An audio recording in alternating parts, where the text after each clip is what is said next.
সবাইকে আমার পেজে স্বাগতম বন্ধুরা। আজকে আবারও একটি জালি ফ্যানের কাজ। এই যে বিদ্যুৎ কানেকশন দিয়েছি, বিদ্যুৎ কানেকশন দেওয়ার পর যে বিদ্যুৎ কানেকশন দিয়েছি, এই যে দেখুন, দেওয়ার পর ফ্যানটি ঘুরছে না, ফ্যানটি ঘুরছে না। ফ্যানে কিন্তু হাত দিলে পরে কাঁপছে, বোঝা যাচ্ছে এটাতে কারেন্ট এসেছে কিন্তু চলে না। চলুন খোলার পর দেখা যাক সমস্যাটা কোথায়। এই যে দেখুন, খোলা হয়েছে।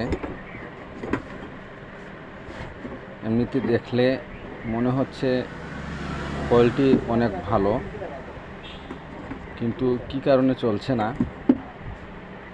আসুন এটা সমস্যাটা বের করে আমি আপনাদেরকে দেখাচ্ছি। বন্ধুরা, এই জায়গাতে কোয়ালিটি কাটা পাওয়া গেছে।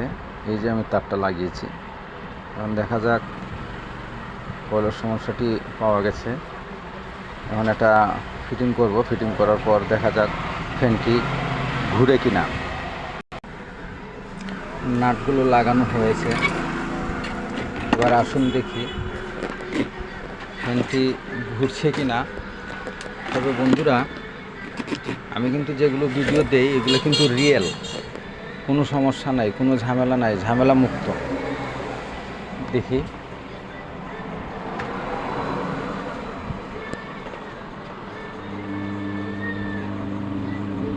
ফ্যানটি ঘুরছে, তার মানে সাকসেসফুল। যে তারটি আপনাদেরকে দেখিয়েছিলাম মূলত সেই তারটি কাটা ছিল। শুধু ফ্যান ঠিক করলে হবে না, বুঝতে হবে সমস্যাটা কোথায়। আমি যেগুলো ভিডিও দেই আপনাদেরকে সেগুলো কিন্তু সঠিকভাবে দেখিয়ে দেই, এটাতে কোনো ধরনের সমস্যা রাখি না। যেভাবে আপনারা বুঝতে পারেন সেভাবে কিন্তু আমি ভিডিওগুলো দেখিয়ে দেই।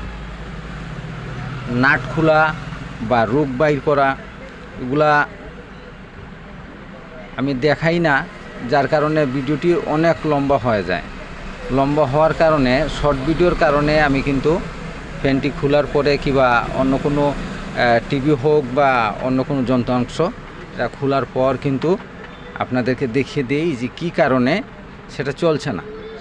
জাস্ট বুঝতে পারবেন যে এই কারণে টিভি হোক বা মোবাইল হোক বা ফ্যান হোক কী কারণে চলছে না, শুধু সেটাই দেখিয়ে দিই। এখন এই ভিডিও থেকে আমি বিদায় নিচ্ছি, আবারও কোনো নতুন ভিডিও নিয়ে হাজির হব আপনাদের সামনে।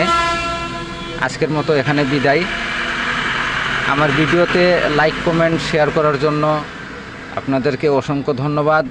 আমি অবশ্যই চাইব আপনারা আমার ভিডিওটি লাইক কমেন্ট শেয়ার করবেন।